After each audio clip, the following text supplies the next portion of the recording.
দুর্গাপূজার আগেই বাংলাদেশের ইলিশ পৌঁছালো ভারতে। শুক্রবার সকালে পশ্চিমবঙ্গের সবচেয়ে বড় পাইকারি মাছের বাজার হাওড়ায় পৌঁছে যায়।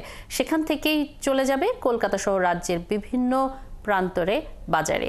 তবে দাম কতটা মধ্যবিত্তের নাগালের মধ্যে থাকবে তা নিয়ে সংশয়ে মাছ বিক্রেতারা। কলকাতা থেকে সত্যজিৎ চক্রবর্তীর তথ্য ও ছবিতে বিস্তারিত।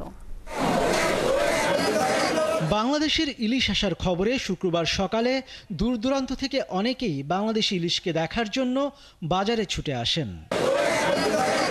এর আগে বৃহস্পতিবার বিকেলে বেনাপোল পেট্রাপোল স্থল সীমান্ত দিয়ে চলতি মৌসুমে ইলিশের প্রথম চালান এসে পৌঁছায় ভারতে। এদিন রপ্তানি হয় 10টি প্রতিষ্ঠানের 54 মেট্রিক টন ইলিশ। হাওড়ার পাইকারি বাজারে কেজি প্রতি 1450 থেকে 1600 রুপির মধ্যে ঘোরাফেরা করেছে ইলিশের দাম। তবে পরে বাংলাদেশের ইলিশ ভারতে প্রবেশের সাথে সাথে দাম কিছুটা কমতে পারে বলে তারা আশা করছেন। যা রেট হচ্ছে তাতে পাইকার ধরছে না, রেট দাম বেশি বলে পাইকার আসছে, দাম শুনছে কিন্তু পাইকার চলে যাচ্ছে, পাইকার রেটের রেঞ্জের বাইরে হয়ে যাচ্ছে। পাইকার খদ্দারে 1600-1700 এরকম খালে, এর আগে তো 2000 টাকা 1900 টাকা বিক্রি হয়েছে।